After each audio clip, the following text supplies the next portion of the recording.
오늘 함께해 주실 분들을 소개합니다. 이종훈 정치평론가, 김광삼 변호사, 김철근 동국대 겸임교수, 김성수 시사문화평론가 이 자리에 나와 있습니다. 안녕하십니까? 네, 안녕하십니까? 네, 안녕하세요. 북한은 이번에 쏘아올린 미사일이 너무 마음에 드는 모양입니다. 상당히 과감했었거든요. 내륙을 스쳐 지나가고요. 그 위력을 어떻게 과시했는지 오늘 조선중앙TV에서 한 말을 들어보시도록 하겠습니다. 김정은 동측에서 8월 6일 새벽 신형 전술 유도탄 위력시 발사를 참관하셨습니다. 경야는 최고령도자 동측에서는 신형 전술 유도탄 위력시 발사가 목적한 바대로 만족스럽게 진행되었다고 높이 평가하시면서 오늘 우리의 군사적 행동이 미국과 남조선 당국이 벌여놓은 합동군사 연습에 적중한 경고를 보내는 기회가 될 것이라고 말씀하셨습니다. 아예 오늘은 대놓고 우리나라에 경고를 보낸 거다 하던데요. 이종훈 평론가님, 이 평양 상공을 날았다면 상당한 자신감, 그리고 그만큼 과감했다는 의미일 텐데요. 어떻게 보셨는지요? 네, 그러니까요. 사실 이게 뭐 중간에 떨어지면 어떡합니까? 평양 상공을 날다가 평양을 타격한다든지 이런 일이 이제 벌어질 수도 있는 건데, 미사일 개발 과정에서는 상당한 위험 부담을 이제 감수를 하면서까지 이제 보란 듯이 이제 사실은 이제 실험을 이제 강행을 한 거고요. 네. 그러니까 그동안 이게 방사포다라는 주장을 했던 거는 역시 유엔 안보리의 추가 제재를 좀 의식했던 거 아닌가 싶어요. 네. 그런데 미국이 별로 그렇게 적극적으로 안 움직이더라는 거죠. 그걸 확인하고 난 다음에는 이번에는 이 정도면 뭐 우리가 이거를 유도탄이라고 공개하더라도 추가적인 뭔가 이렇게 제재 조치는 없을 것이다라고 하는 확신이 들었기 때문에 보란 듯이 이렇게 한 게 아닌가 이렇게 생각을 합니다. 김 변호사님은 어떻게 보세요? 진짜 미국이라는 뒷배가 생겼기 때문인지 이 미사일 그 정도는 뭐 안 쏜다고 했다라는 미국의 뒷받침 속에 북한이 종류도 바꾸면서 마치 미사일 여러 개 있는 듯이 과시하더라고요. 일단 미국은 문제를 삼고 있지 않잖아요. 근데 볼턴도 얘기했다시피 트럼프와 김정은이 합의한 것 자체는 대륙간 탄도미사일, 그러니까 ICBM이고 이거 방사포랄지 아니면 단거리 탄도미사일은 문제가 되지 않는다. 그래서 북미 정상 간의 약속기관이 아니다, 이제 이런 식으로 얘기를 하고 있어요. 또 트럼프도 계속해서 북한에서 미사일이 됐건 방사포든 쏠 때 문제가 안 된다고 얘기했잖아요. 어떻게 보면 트럼프 입장에서 북한이 들어보면 그러면 미사일이나 단거리는 아무렇게나 쏴도 되느냐. 근데 거기서 어떤 면죄부를 준 게 아닌가. 이제 그런 생각을 갖게 할 수 있고 결과적으로 이 단거리가 됐건 아니면 방사포가 됐건 이거의 사정거리는 남한이거든요. 물론 미국과는 상관이 없어요. 그래서 우리 입장에서 보면 이건 전형적인 무력 시위다 이렇게 볼 수밖에 없어요. 그렇지만 약간 이제 미국도 변화가 좀 감지되는 것 같습니다. 그러니까 전혀 뭐 개의치 않는다고 했지만 결과적으로 보면 그렇지만 미사일 발사를 예의주시하고 있다 이렇게 얘기를 했어요. 그러면 어떤 경고 메시지 좀 보낸 게 아니냐 이렇게 볼 수 있는 거죠. 네, 그러니까 김 변호사님 말씀처럼 미국이 북한을 감싸는 것 같긴 하지만 속은 좀 아무래도 좀 찜찜했던 모양입니다. 2011년 이후에 북한 땅 밟은 일이 있으면 무비자로 미국에 갈 수 없다는 방침을 냈던데요. 어떻게 보셨습니까? 그러니까 미국의 입장이라는 게요. 지금 대화의 끈은 놓지 않아야 되고요. 그다음에 미국이 유엔과 함께 그 제재를 계속 해온 상태잖아요. 아직 제재를 풀지 않았던 거고요.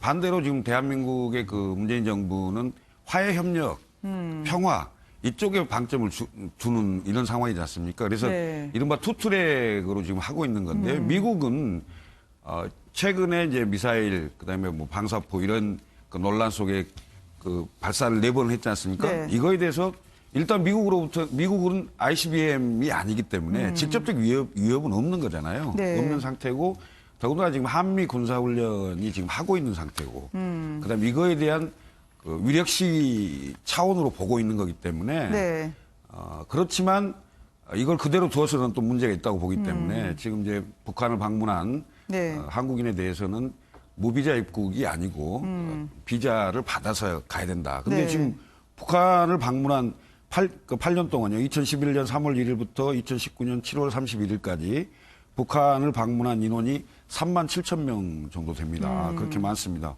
대표적인 사람이 삼성전자 이재용 부회장이라든지 가수 조용필, 뭐 레드벨벳 뭐 이런 분들도 전부 북한을 갔다 온 거 아닙니까? 이런 분들에 대해서도 이분들이 이제 미국을 가게 되면 네. 사전에 대사관에서 비자를 받아야 되는 이런 상황이 됐죠. 그래서 이것은 사실은 미국이 지금까지 무비자 입국 제한했던 나라가 7개인데요. 이란, 네. 이라크, 수단, 시리아, 리비아, 예멘, 소말리아 이렇게 네. 7개인데 북한이 추가된 거 아니겠습니까? 그렇죠. 이렇게 북한을 다시 사실상 우회적인 제재 조치가 아니냐 네. 이런 얘기가 나오는 상황이죠. 그래서 지금 트럼프 행정부 그다음에 볼턴 보좌관이 네. 얘기를 하고 있습니다만은 상당히 별 문제 없다 이렇게 얘기하는 것 같지만은 사실은 눌러줘야겠다. 그게 아니다. 네. 너희들 조심해라. 이러한 경고 메시지로 해석될 수 있는 것이다. 네. 이렇게 보입니다. 이럴 때일수록 아주 조그만 디테일이 있는 소통이 필요할 텐데 정의용 실장 이야기를 들어보면 문 대통령과 김 위원장 간의 직통 전화가 개설됐지만 북한에서 응하지 않고 있다고 하죠. 황교안 대표 같은 경우에는 오히려 이런 친일 공방에 대해서 안보 무능으로 맞서던데요. 어쨌든 위중한 상황입니다. 조그만 바위섬 타격할 정도로 북한의 미사일이 정밀해지는데 안보 상황 점검할 국회 운영위원회는 미사일 같은 고성을 주고받으면서 멈춰 서기까지 했습니다. 그 상황 잠깐 들어보시고 오겠습니다. 저를 초선이라고 좀 무시하시는 것 같은데요. 그렇지 상당히 않습니다. 불쾌하다고 의원님이 생각합니다. 오히려 저를 무시하시는 것 같은데요. 어떻게 조선 의원의 발언을 그렇게 몰아세우세요? 자꾸 초선 의원 그렇게 말씀하시는데요. 저도 초선이니까 초선 의원이라고 아니 그랬잖아요. 저도요 의원님 어? 국회에서 딱 한 번밖에 일한 적이 없습니다. 저도 초선 의원으로 끝난 아니 그런데 사람입니다. 그래서 제가 오죽하면 안보실장의 태도가 그러니까 아니, 뭐, 우리는 느낌이 그런 거 아니에요? 초선이라고 지금까지 제가 무시하는 거 오늘 하고. 파악해서 보고 드린 건데요. 네? 왜 아니 저 의원님 왜 소리를 지르세요? 네? 실장님, 무슨 말씀을 말씀 그렇게 중단하시고요. 무리하십니까 의원님? 그렇게 하지만 자, 뭐요? 그렇게 말씀하시면 안 되죠. 정양석 의원님. 제가 존경하는 분인데 안보실장님, 말씀을 그렇게 잠깐만 무리하게 중단. 하지 마십시오. 아니, 뭐요? 저 정양석 의원님 그렇게 하지 이보세요. 마시고요. 정양석 의원님 말씀을 좀 자, 삼가서 해주세요. 저 우리 손가락 찌라는데 그래. 뭐요? 정이요. 뭐 하는 거야 지금? 이 사람이 야, 왜 뭘 잘했다고 그래? 이거? 이거라니. 아니 이런 실장이 어디가 있나 그래? 안보 실장 뭘 믿고 그러는 거야 그래. 그 문제를 해결하기 위해서 시간만 기다릴 게 아니잖아요. 일방적으로 전화를 끊으셨잖아요. 그러면 어떤 아니 그러면 뭐가 해결이 됐어요? 상하지 않으면 여기 못 들어온다며요. 대단해. 청와대를 향한 여당 의원들의 눈물 대단해. 미사일을 쏜 게 9.19 군사 합의를 위반한 게 아니냐라는 문제에서 시작했다가요. 나 초선인데 무시하냐, 나도 초선이었다라는 공방으로 번졌습니다. 김성수 평론가님. 네. 결국 군사합의 위반이란 답은 못 들은 상태에서 정회, 고성만 들은 셈이 됐군요.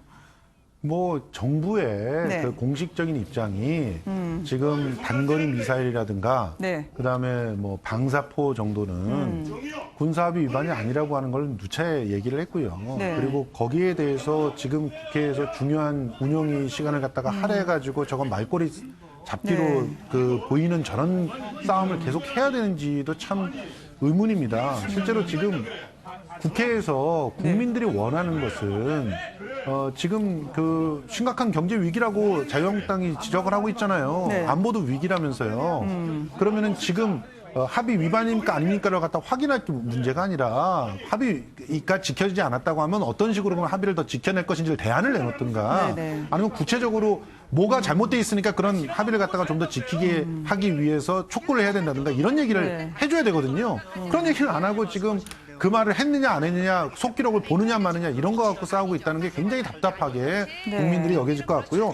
심지어 그걸 가지고 저렇게 정용 실장을 사실상 그래도 국가의 안보를 책임지고 있는 사람을 저런 식으로 이제 모욕을 한다는 것은 사실 그 국회의원으로서도 적절한 처신인가 하는 부분을 고민하지 않을 수 없습니다. 네, 김철 교수님 원래 저렇게 초선이냐 아니냐 중요한 거예요? 아니 국회는 이제 그 이른바 밥그릇수잖아요.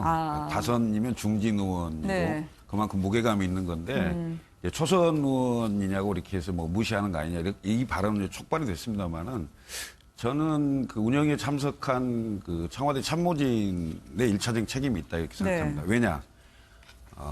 야당 의원이지만 국민을 대신해서 질문하는 거거든요. 그러면 다소 기분이 나쁠 수 있습니다.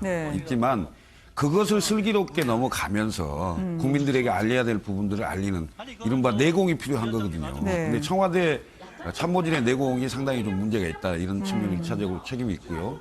두 번째는 자유한국당의 그 의원들 질문이 대단히 문제입니다. 지금 국민들이 관심을 갖고 있는 건 안보 위협에서 청와대가 어떻게 대처하고 있느냐. 그다음에 한일 경제전쟁에서 청와대가 어떤 방향으로 어떻게 구체적인 대책이 뭐냐.